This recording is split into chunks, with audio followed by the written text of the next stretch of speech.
Plant adaptations to the changing environment or changing biological conditions often reflect some sort of genetic mechanism, and the variation in those adaptations occur both within populations as well as among species. Let's look at some common problems that plants face. Many plants have to deal, or all plants have to deal with heat to some degree. Here's an extreme example from Baja, California, a very hot and arid environment.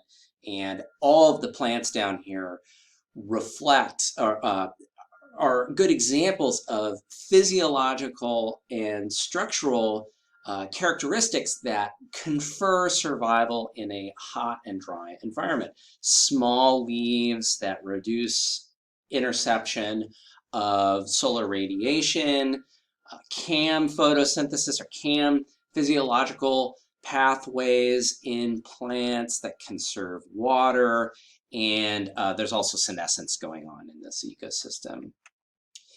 Forest trees have to be tolerant of heat.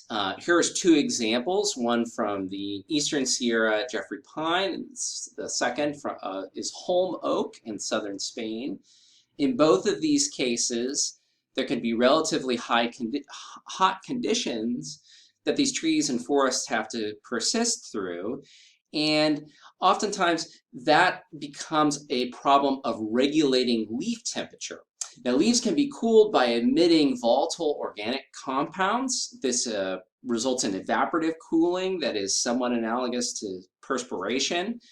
Many other plants will wilt, and some will also simply avoid hot conditions through senescence overall. There are many different adaptations, and each of those shapes the way these things look and when they're growing, and oftentimes also when they're flowering. Cold tolerance can also be just as limiting.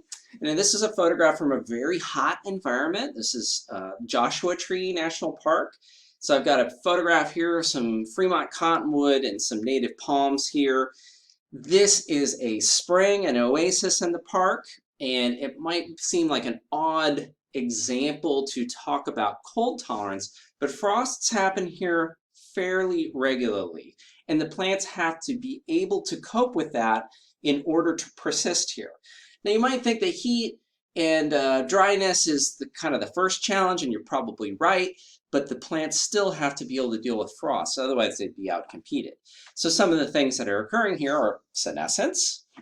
Some plants have antifreeze compounds, sometimes tough leaves, or even reducing water content in leaves can be helpful for survival, as well as changing just the chemical composition of the leaves overall. Plants have to be able to defend in a biological sense as well, and many adaptations that you see on plants like spines and so forth are helpful for defending against attackers. And I don't want to go into this anymore, but just to kind of acknowledge it, plants also have a very broad range of chemical defenses. This is an example from Great Basin sagebrush, where one of the ways that this plant is able to, one of the adaptations that confers defense in this case, is that wounding in one plant will trigger a defensive response in an adjacent plant. And that's mediated via a volatile hormonal signal between the plants. So pretty cool. Your neighbor gets attacked by an insect, and then the adjacent plant will actually upregulate defensive activity.